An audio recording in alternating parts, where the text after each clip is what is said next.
E uma última questão foi muito discutida na rede social ontem, o seguinte: o Isaías Queiroz, medalhista, grande parte de nós viu aquele momento em que ele conseguiu passar lá na canoagem para ele deu uma arrancada que parecia impossível e conquistou a medalha de prata. E uma das transmissões foi feita na terra natal do Isaías, na Bahia, ao lado de muitas crianças, crianças carentes, crianças que, como ele já foi um dia, sonham em ser atletas. E, na ocasião dessa transmissão, a repórter disse: infelizmente, o Isaquias só trouxe uma medalha de prata.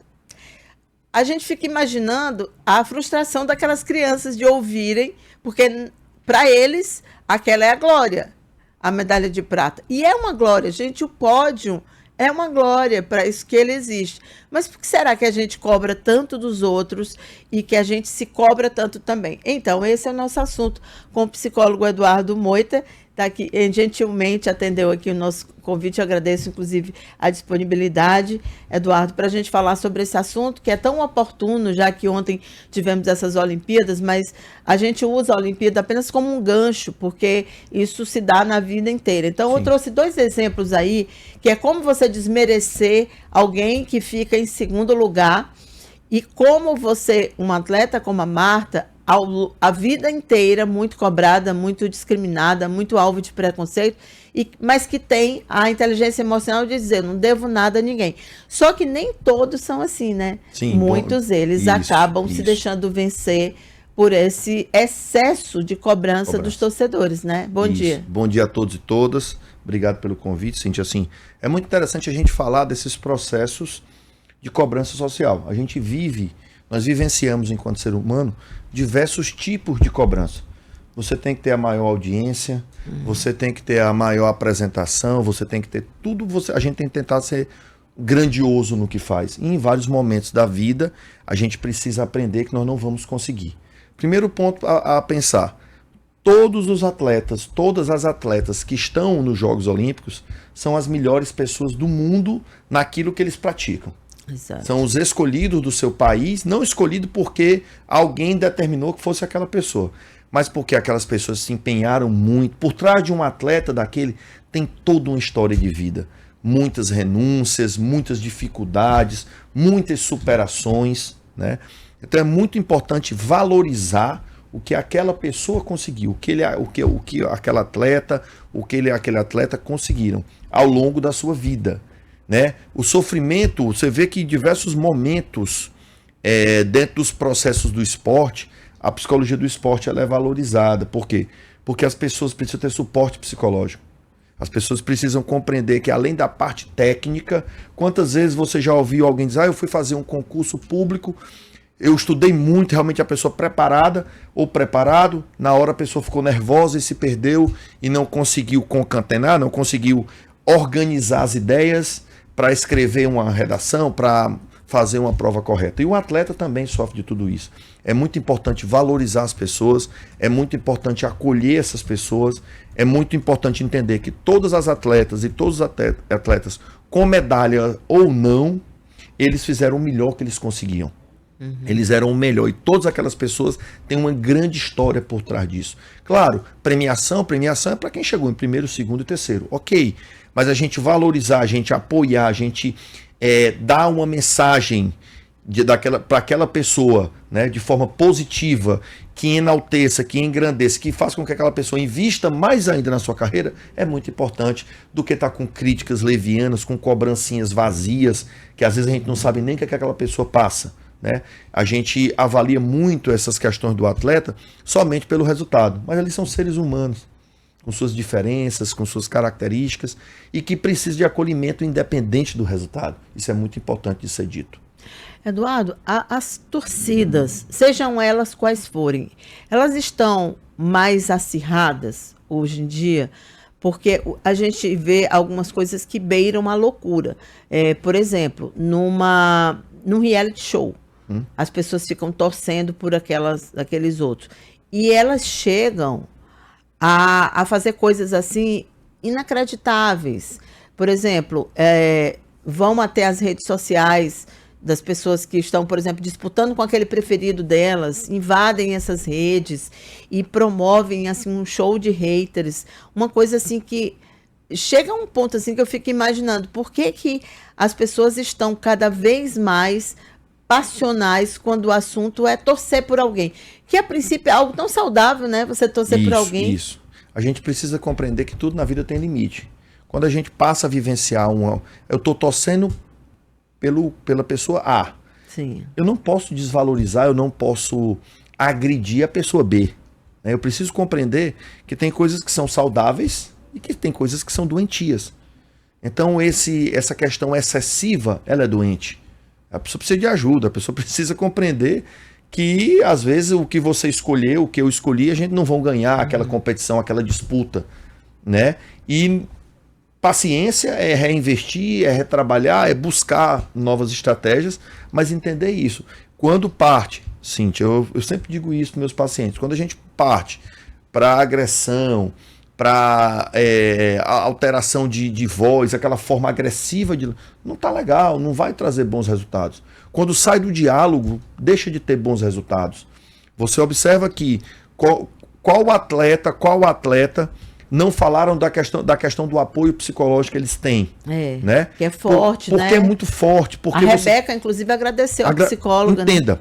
Todo mundo que vivencia um mundo como o do superatleta, vamos dizer assim, ela vai renunciar à família, alimentação, passeios, coisas que a gente ama, coisas que a gente gosta. E que naquele momento, e o ser humano ele é muito imediatista, a gente quer muito do hoje, do aqui e do agora. E para chegar onde todos ali estão, onde todos estavam ali nesse momento, foram muitas renúncias. Então é muito importante a gente compreender isso. O fato de eu torcer para alguém não me dá o direito de entrar na tua rede social e te agredir. Isso é um adoecimento, isso é uma característica, não é nem mundial. Isso vem acontecendo em diversas redes sociais, em diversos perfis. As pessoas entram lá e agridem aquela pessoa. Para quê? As pessoas são ácidas muitas vezes. Para quê? Qual é a necessidade que eu tenho, Cíntia, e todas que nos escutam, de entrar numa rede social de alguém e simplesmente ser ácido lá? Para quê? Por quê? Né? Então, assim, a gente precisa ser mais leve, precisa ser mais saudável para conosco mesmo. Aquilo que eu falo diz muito sobre mim. Né? Diz muito sobre minha personalidade. A forma que eu me comporto no dia a dia, a forma que eu te trato, diz muito de quem eu sou. A forma que eu trato minha mãe, meu pai, meu irmão, meu vizinho, meus amigos, minha família, minha companheira, diz muito sobre a gente. Então é muito importante a forma que eu me comporto em rede social diz muito sobre a gente. Então é muito importante a gente compreender que o direito de eu torcer para alguém não me dá o direito de entrar numa rede social e agredir e botar mensagens ofensivas, mensagens que causam mal-estar, que muitas vezes a intenção é essa, é causar um mal-estar, é causar sentimentos ruins, é diminuir aquela pessoa. Né? Aquilo que eu não tenho para colocar na tua rede social, eu não coloco nada. Se você faz uma postagem, já existem vários memes, né? Se você postou... Não tem o discutir, né? Se você postou algo que eu não gostei, eu simplesmente passo. Eu não tenho por que estar te agredindo. Que ridículo. Pra quê? O que é que vai mudar a minha vida? Então, eu preciso ser mais objetivo, me poupar muito sobre algumas coisas. E dentro da questão do atleta, todos nós precisamos compreender. Aquelas pessoas que lá estiveram, foram pessoas que renunciaram diversos aspectos de vida. Claro, uma escolha própria, né? Sim. Uma escolha de cada um. Mas ele tem muita renúncia, muito investimento. Às vezes não foi dessa vez, às vezes tem atletas que foram medalha de ouro agora, de várias partes do mundo, que foram desclassificados no início. Tem atletas que eram os favoritos e que não ganharam. Tem atletas que são uma nova marca, como você falou da superação da canoagem, não foi? Sim, o Isaquias. Isaquias. Ali é um reflexo, ali ele deu tudo dele, prata é muito. E a gente sabe que no Brasil ainda tem uma característica, o baixo investimento ao atleta. A gente não existe uma valorização como tem na China, como tem nos Estados Unidos, que começam lá nos jogos escolares americanos. Exato. O americano ele ganha bolsa nas universidades, que lá o ensino médio é público, e as universidades, na sua grande maioria, todas são privadas. Então, ele recebe bolsa por ser um atleta. Então, existe uma valorização de base. Qualquer formação de um atleta quem já acompanhou o atleta sabe, ela é base. Um menino jogador de futebol, ele começa lá aos 8 anos, 9 anos de idade, nos times de base. Então é muito importante compreender isso, respeitar, acolher, receber esses atletas na sua cidade, quem tiver atleta, da melhor forma possível, né, com medalha ou sem medalha, e investir para que essas pessoas se sintam prestigiados pela sua comunidade e possam lutar ainda mais nos próximos Jogos Olímpicos, porque muitos atletas daquele vão voltar em outros Jogos Olímpicos. Eu acho curioso que o brasileiro, ele coloca sempre como... tudo ele transforma em heróis, né? Heróis e heroínas. Então, eu lembro que eu vi alguém postando uma coisa, e isso me chama muita atenção, dizendo o seguinte: japoneses, parem de ganhar medalha, ou parem de ganhar os jogos, porque o país de vocês já tem tudo, já tem alimentação, já tem saúde. A gente sabe que nem é assim saúde para todos, e a gente sabe que não é assim, já tem educação. Tipo, dizendo o seguinte: olha, a gente merece ganhar porque nós somos mais pobres. Não funciona assim. Essa ideia de que o brasileiro, né, que transforma todo mundo em super-herói, eu acho que isso é que acaba deturpando um pouco essa relação torcedor-atleta, ou torcedor-ídolo, né? Isso, a gente tem vários fenômenos do esporte no Brasil, que nós somos o país com o maior número de times de futebol, com grandes vitórias, né? Pegar nível de mundo, o Brasil. Sim, então, hoje quando a gente fala de esporte, a gente geralmente se reporta ao quê? À questão do futebol, né? A gente faz referência quando alguém fala assim, não, eu jogo bola, eu jogo bola, eu jogo bola, eu jogo bola. Então, muitas vezes a gente quer comparar sobre isso. Você pode parar para contar quantas escolinhas de futebol nós temos espalhadas no Brasil. E aí, quantas escolas de atletismo nós temos? Não dá 10%. Quantas de atletismo? Quantas de salto com vara? Quantas de ginástica olímpica? Então, assim, quando a gente para analisar, os resultados que nós temos dentro do futebol brasileiro é reflexo de times de base, de muito investimento de muitos anos. Claro, quanto mais investimentos nós temos no esporte, melhor. Você para ver um pouco a história dessas atletas, muitos são das Forças Armadas, sai uma reportagem já falando disso.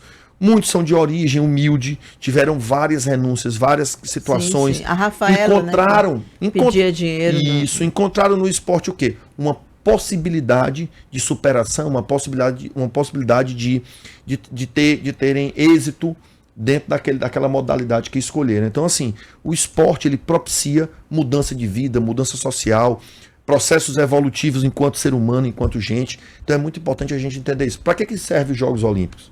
Qual é a origem dos Jogos Olímpicos? Os Jogos Olímpicos foram disputas inventadas há muitos e milhares de anos para que os países disputassem sem guerra. Né? É um momento de trégua, né? É um momento de trégua onde as pessoas vão disputar, onde eu tenho mais atletas no atletismo, você tem na natação, o outro tem no... E aí isso vai levar os países a interagirem, as pessoas conhecerem culturas. É um momento de celebração do mundo. Então é muito importante compreender isso. É claro que medalha, eu sempre digo isso, medalha é para quem chegou a ela, é para quem conseguiu chegar ao pódio, ok, mas receber seu atleta que não recebeu a medalha, recebê-lo ou recebê-la bem, tratá-lo com respeito, incentivar é muito importante, até para que a vida daquele profissional, daquele atleta continue seguindo. Tá certo, Eduardo, muito obrigada aqui pelo papo com a gente nessa segunda-feira. E lembrando que o Piauí tem uma atleta que merece ser recebida com todas as honras, que é a Adriana, ela é lá de União. Sim. E é medalhista no futebol feminino. Além da Sara Menezes, que também é campeã, porque é a treinadora da equipe, que também é medalhista. Obrigada, bom dia para você. Boa semana para todos e todas. Olha,